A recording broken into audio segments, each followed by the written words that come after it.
can we just spend a minute on your plagiarism expose, Moynihan? Because this happened in 2019 when I was off. But I do remember this happening to the New York Times woman, right? The editor? Yeah, I've done a few. I've done about 4 or 5 of them. So I'm just curious, what makes you do it? Like, do you just take anybody's random book or post, and is there like the plagiarism machine? No, like, how do you figure it out? There are some people, I guess, that use those things. I mean, there's one that I've been told that is effective, but it's really, really expensive. I don't use it. There are ways of doing it. There are ways of finding what is Harvard called duplicative language, that sort of thing. Right. And I've done it for a couple, 4 or 5 people, maybe 5 or 6 actually. And I don't know, the reason is because I can always tell. There's always a way of telling when, particularly in certain type of writing, when you have shifts in language, you have shifts in style. There's somebody in particular that is in this universe. It's so funny. Chris Rufo put something up and said, I'm going to offer a bounty for, more people that have, and I'm like, well, maybe you should drop me a line because I got a few that I've discovered. And I'm just like, you know what? I don't really have time for this at the moment. But the thing that bothers me so much about it is that writing is really hard. And I think that people don't really get that, is that, writing an email is easy. Writing, a piece, writing a book, writing a long article is difficult for a lot of reasons. And I don't like people who cheat at it because it's like William F. Buckley, who famously produced, 10 columns a week, was an incredibly prolific writer, said he hated writing more than anything else in life, but he did it so much that he could just kind of dash these things off in the back of his car on his way back to Connecticut. And that's kind of how he wrote, but he didn't like it because writing isn't fun. Mm-hmm. And sometimes when you're not having fun doing that, maybe people have this instinct where it's easier to plagiarize now because you can cut and paste, and before you'd have to type out these long passages. And it's also easier to get caught. But people don't think about that because most people aren't paying attention. They were paying attention to her because obviously she was under the microscope. When, she was appointed president of Harvard, there were people in her field that were like, they started actually with the numbers. They said, her data sets don't look right. And then it came to plagiarism and things like that. But when it came to something like Jill Abrams then, who is the former editor of the New York Times, she wrote a book that had a couple chapters about the place that I used to work. And what piqued my interest is that most of the stuff wasn't true. And then I said, where did she get this? And the first time you see it, you say, oh God, there's a lot more of this here, because the rule of plagiarism, no one ever does it once. No one ever does it for a single sentence. Fascinating. They do it always, throughout. And notice with her language too, and this is what drives me crazy about the people who are defending her. It's not, language that was cut and paste. So when I write, I have a system where I label things. If I've cut and paste something, this is interesting and I want to reincorporate this or this thought or give credit to it, I make sure it's labeled. Sometimes people mess up. That can happen. And it happens once. That's what happens once. But the other thing is that it's usually exactly the same. If it is not exactly the same, as in the case of Claudine Gay, what they do is they try to mask it. They try to change a few words here and there, which means if you shroud the sentence in quotation marks on Google, and a lot of your listeners might know this, it'll give you exact results, but they're never exact results. There's ways of finding this stuff where all the language is fairly similar. The verbs change slightly, this to the adjective might slightly change. But the other argument that I've heard quite a bit is that this is common. This is common in academia. Is this common at Harvard? Is this really what you're paying $75,000 a year for your student, your kid, to go to a school where people aren't clever enough to come up with their own language? I mean, do you think Christopher Hitchens, do you think Martin Amis, some of my favorite writers, ever copied a sentence in their life? No. They couldn't keep the sentences in them. They were spilling out constantly, And these people are just like, it is hard, and I want to be in this world. I want to be an academic, and there's shortcuts to take. But just remember, if you're trying to do that, your shortcuts, there's always an asshole like me who's going to try to catch you. Right. You'd rather somebody go like, we had an interesting discussion with our friends the other day, and we were talking, and this guy's a very successful businessman. And we were talking about how so many of these schools just want to build the perfect SAT score. That's all they want to do. They want they will teach to the test and they'll make sure that your kid comes out with, the top X percentile on the SAT. And my friends were saying that doesn't produce a leader. That's exactly right. Like how it produces somebody who's very book smart, or at least looks it, who maybe can write the best appellate court brief. But you need, in order to run a company or lead a team, you need a whole different set of skills. And it's almost like they're just looking for the wrong criteria to begin with. It would have been much better for Claudine Gay if she said, I'm not a writer.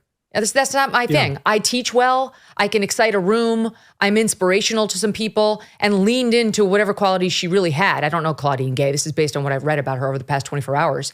But instead, she had to defraud people. She had to pretend that she was the thing other than what she was, and she got caught.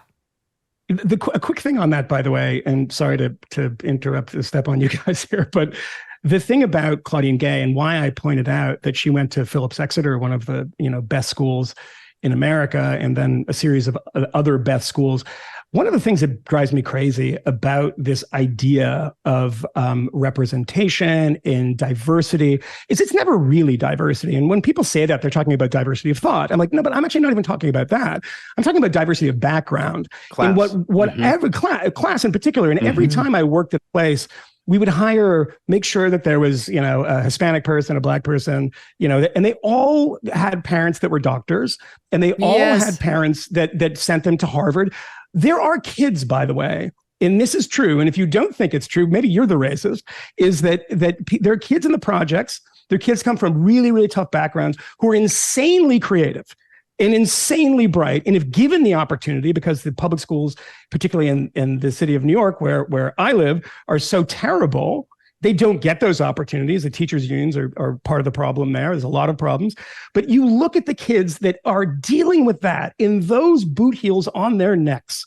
And what do? They come out and they don't have the best SAT scores. As you pointed out, Megyn, they're trying to keep that 1600 or whatever it's been inflated to now. They're trying to keep people, hard to get into, easy to get out of. It's like, no, you should be looking at kids who are, come from disadvantaged backgrounds, regardless of race, by the way, and kind of try to help them out, because those opportunities are sometimes those people have an incredibly interesting perspective, but aren't going to be book smart. What I always notice is what these idiots care about is getting a Hispanic person who happens to be the ambassador from Mexico's daughter.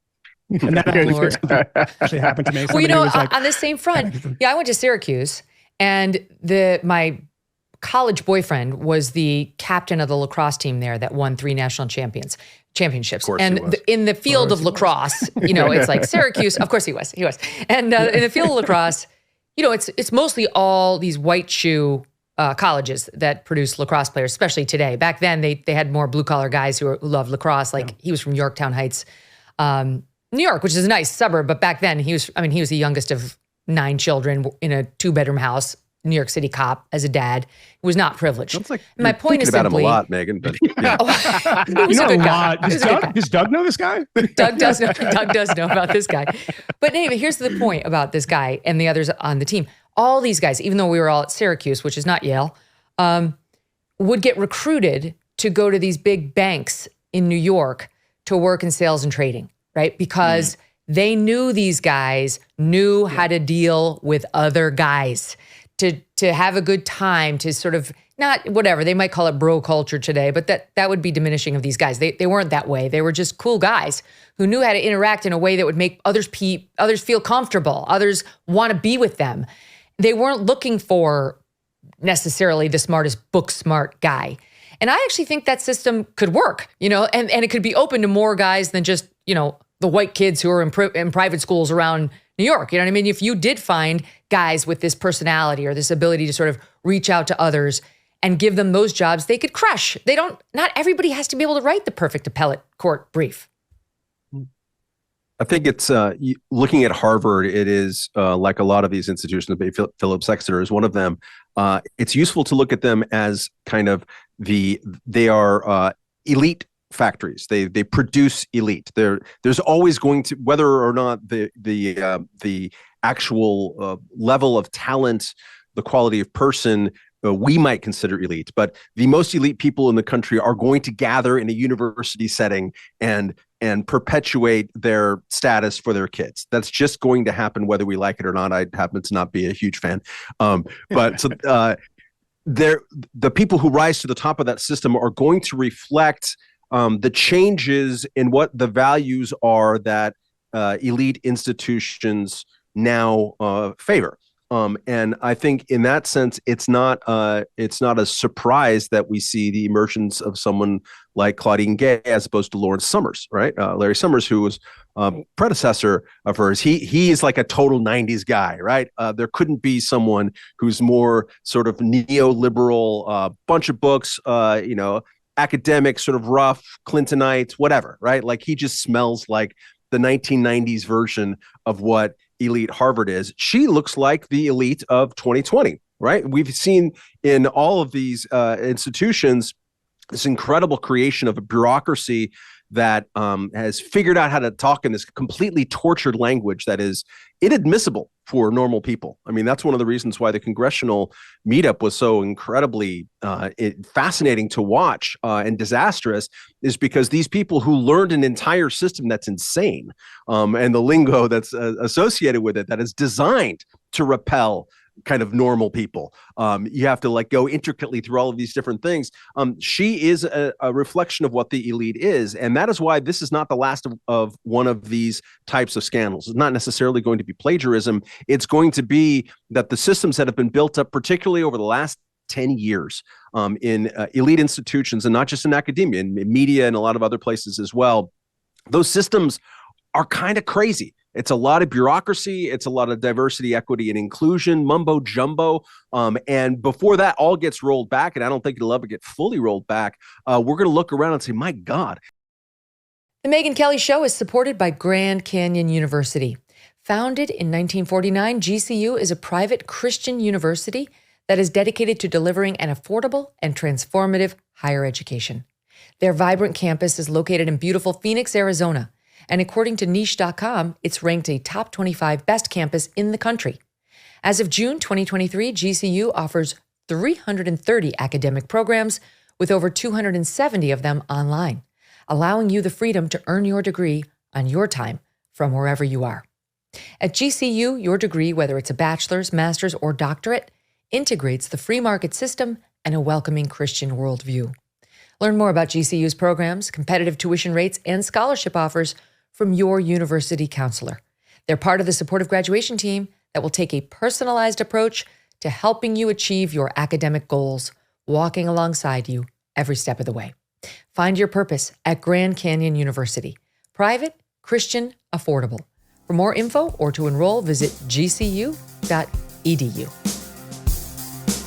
Hey, thanks so much for watching. If you like what you just saw, hit the subscribe button for more clips and full episodes.